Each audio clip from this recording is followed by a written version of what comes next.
What's up, guys? Today I'm going to be showing you guys the best playmaking badge method on the game right now. I personally love this method. It gets me so much XP. It's amazing. It works for any build. It doesn't matter what build you are. It's really easy to do. As you can see here, I'm getting 42,000 XP from one game. This isn't a My Player Nation game, so that's a ton of XP, and you can get even more. Now, a couple tips and strategies I have before we get into the actual method. First of all, I highly recommend that you play for the Lakers. Most people already do, but if you don't, you really should switch to the Lakers. They have players like LeBron and Anthony Davis who are really good at finishing lobs, which is what you need for this method.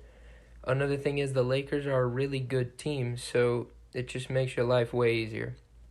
Now, I've actually heard that a lot of people don't know about My Player Nation. It's a place where you can play games that are going on in real life. Right now, the Lakers are obviously in the finals. They're going to win the whole thing. So playing for the Lakers gets you a lot of games in My Player Nation because you always have a game to play. And you should play your My Player Nation games if you have them because they give you double XP. And double XP with your 1.6 times Hall of Fame multiplier is a ton of XP. Now, another thing I recommend you do is you skip games that are against good teams. Like right here you can see my next game is against the Bulls. That's fine, they're an easy team. The Warriors, I might skip that. You don't have to only play terrible teams, but I do recommend skipping games against really good teams. Now, the most important thing for this method is, of course, that you're on Hall of Fame difficulty. For those of you who don't usually play on Hall of Fame, don't worry. It's really not that hard. This method is really easy even on Hall of Fame. Now for badges, right now as you can see I do have a lot of playmaking badges, but I'm not even using Lob City Passer. You don't need it to do this. It does help if you want. If you have badges to spare, you can put them on Lob City Passer. That'll help you. Another badge that might help you is Needle Threader. It'll help the lobs get by the defense, and as you can see though, I'm not using either of those and I'm getting a ton of XP. Now, for defense, I do recommend having some defensive badges. Again, you don't need these. I do recommend them, though. I do like to use clamps. I was using pickpocket, too. Both of those badges will help you get steals. Getting steals gets you fast breaks, which will give you easy lobs. Now, let's get into the method so I can show you how it works.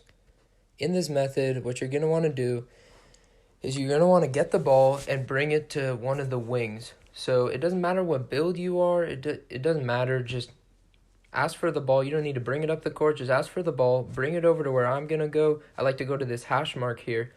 Then, once you're there, call for a screen. I like to call for them from LeBron because he's good at finishing lobs. He comes, he sets the screens, look, easy lob. There you go. Now let's take another look at this. When I come over here, what's really happening is I'm asking for the screen, and look closely, Chris Paul is going to back away from me when LeBron sets the screen. There he does it, he backs off, I move towards him, and then LeBron cuts and gets an easy lob. Now, the most important thing here is that you're standing still and waiting for Chris Paul to back off. Then once he's completely away, I move towards him, and LeBron gets the open lob. Now, this is another clip of me doing it. Here you can see it again. I call for the screen from LeBron. This isn't always going to look the exact same. You can see Chris Paul doesn't back off as much, but it still works the same way.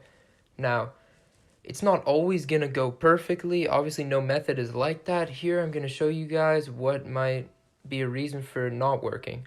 Here, I'm asking for the screen. As you can see, Adams does not back off. I try to move into him and force it. LeBron still gets the cut, but he doesn't quite make it. I still got close, but he didn't make it. Now, if something like this happens to you, there are a couple things you can do to fix it. First of all, this is the main reason why I would suggest playing against bad teams. With bad teams, this doesn't happen as much, and it makes your life way easier. Then, a way to fix it, if you're already in the game, you don't want to leave. Obviously, this happens to me almost every game I'm doing this. It's really easy to fix. Usually, if you call for a screen from a different person, like if you call it from Anthony Davis if you're on the Lakers instead of LeBron, then he might back off. If that still doesn't work, you can switch sides, do it from the other wing. But almost every time, one of those two is going to work. And if you're really stuck and neither of those are working, just keep trying to get them. And then once the quarter ends or whatever, or a timeout, it'll usually start working again. But one thing you do need to be okay with getting turnovers. We're grinding for playmaking badges. You can't care that much about turnovers. Now, Let's talk about defense. On defense, there's a lot of strategies to get fast breaks. What I recommend is going into the 3-2 zone. When you're in the 3-2 zone, you can stay at the top of the key and just play defense on whoever has the ball at the top. And people in the corners will get left wide open. As you saw there, my team left one of them wide open, and he missed the three. Obviously, it's Hall of Fame. They're not going to miss every time, but they do miss quite a bit. Then once I get the fast break, I'm running to the right side. I'm making sure not to run in the middle. As you can see here again, I'm running all the way to the right side, and then Anthony Davis cuts. You need to run to the side on a fast break so that they'll cut to the middle and you get a lob. Now here, I'm going to show you guys here. I'm going to get a steal. I'm going to do the same thing. I'm stealing it from him. I'm running all the way to the side. Anthony Davis cuts. Because I'm not in the middle, he's cutting. You can't go in the middle or they won't cut. Now here, this is why I recommend having some defensive badges for steals. I usually get 10 to 15 steals per game because of my badges. Without badges, you might foul out. You got to make sure you don't foul out. You don't want that to happen, but either way, you should be okay. Now, I hope you guys enjoyed this video, and I hope the method works for you. Let me know in the comments if it's working or not, and let me know if you want me to drop another video on finishing or shooting or defending. Thank you guys for watching.